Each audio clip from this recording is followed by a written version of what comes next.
ನೋಡಿ ನೀವು ಯಾಕ ಮಹಾತ್ಮ ಬಸವೇಶ್ವರ, ज्योतिबा फुले, महात्मा शाहूजीराव फुले, ಸಾವಿತ್ರಿಬಾಯಿ ಫುಲೆ ಇವರೆಲ್ಲರಿಗೂ ಪ್ರತಿಯೊಬ್ಬರಿಗೆಲ್ಲ ಗೊತ್ತಲ್ಲ. ಅದಕ್ಕೆ ಹೆಚ್ಚಿಗೆ ಅವ್ರ ಬಗ್ಗೆ ಹೇಳಕ್ ಹೋಗಿಲ್ಲ.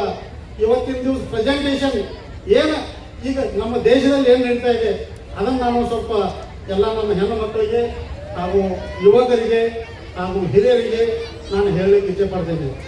ಯಾಕಂತಂದ್ರೆ ಸುಮಾರು ನಾನು 35 ವರ್ಷದಿಂದ ಡಾಕ್ಟರ್ ಬಾಬಾ ಸಾಹೇಬ್ ಅಂಬೇಡ್ಕರ್ ಜಯಂತಿಯಲ್ಲಿ ನಾನು ಪಾಲ್ಗೊಂಡಿರ್ತೇನೆ.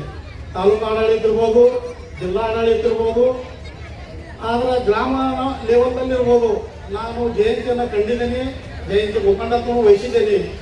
ಆದರೆ ಈ ನಮ್ಮ ರಾಯಬಾಗ ತಾಲೂಕಿನ ಗರಡಿ ಗ್ರಾಮದಲ್ಲಿ 2 ವರ್ಷದಿಂದ ಹೋದ ಸಲ ನಾನು ಇನ್ವಿಟೇಷನ್ ಕೊಟ್ಟೆವು, ಆದರೆ ನಾನು ಬರ್ಲಿಕ್ಕಾಗಲಿಲ್ಲ. ಆದರೆ ಈ ವರ್ಷ ನಾನು ಬಂದಿದ್ದೇನೆ. ಬಿರಡಿ ಗ್ರಾಮದಲ್ಲಿ 2 ವರ್ಷದಿಂದ ಹೋದ ವರ್ಷ ನಾನು ನೋಡಿದೆ, ಆದರೆ ಈ ವರ್ಷನೂ ಪ್ರೆಸೆಂಟೇಷನ್ ನಾನು ನೋಡಿದೆ. ಏನಾಗಿತ್ತಂತಂದ್ರೆ ಬಿರಡಿ ಗ್ರಾಮದಲ್ಲಿ ಇರ್ತಕ್ಕಂಥ ನಮ್ಮ ಹಿರಿಯರು ಎಷ್ಟು ಮಂದಿ ಸರ್ಕಾರಿ ನೌಕರಸ್ಥರಲ್ಲ ಅವರನ್ನು ಒಂದು ಕಡೆ ಒಕ್ಕಟ್ಟಾಗಿ ಕೂಡಿಸಿ ನಮ್ಮ ಹೆಣ್ಣು ಮಕ್ಕಳು ಇರ್ಬೋದು, ನಮ್ಮೆಲ್ಲ ಸರ್ಕಾರಿ ನೌಕರಸ್ಥರಿರ್ಬೋದು, ಟೀಚರ್ಗಳು ಇರ್ಬೋದು, ಇವನ್ನೆಲ್ಲ ಒಂದು ವೇದಿಕೆ ಒಳಗೆ ತೊಗೊಂಡು ಬಂದು ನಮ್ಮ ಊರಲ್ಲಿ ಇರ್ತಕ್ಕಂಥ ಏನೊಂದು ಇದು ಸಮಾಜದ ಒಂದೇನಿದು ಕಾರ್ಯಕ್ರಮ ನೀವು ಮಾಡೋಕ್ಕಾಗಿಲ್ಲ.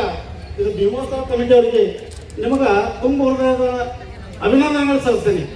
ಯಾಕಂತಂದ್ರೆ ಅವರು ಪ್ರತಿಯೊಂದು ಹಳ್ಳಿಯಲ್ಲಿ ಆಗಬೇಕು. ಯಾಕೆ ಆಗಬೇಕಂತಂದ್ರೆ ನಮಗೆ ಸಮಾಜದ ಒಂದು ಸಮಸ್ಯೆ ಐತಿ. ಏನು ಸಮಸ್ಯೆ ಐತಪ್ಪ?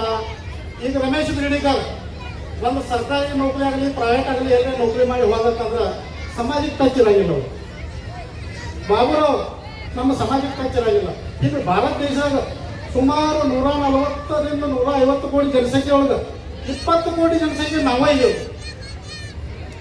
ಭಾರತ ದೇಶದಾಗ ಯಾವುದೂ ಸಮಾಜ ಅಷ್ಟು ದೊಡ್ಡದಿಲ್ಲ, ಸಮಾಜ ಯಾವುದು ದೊಡ್ಡದಿಲ್ಲ.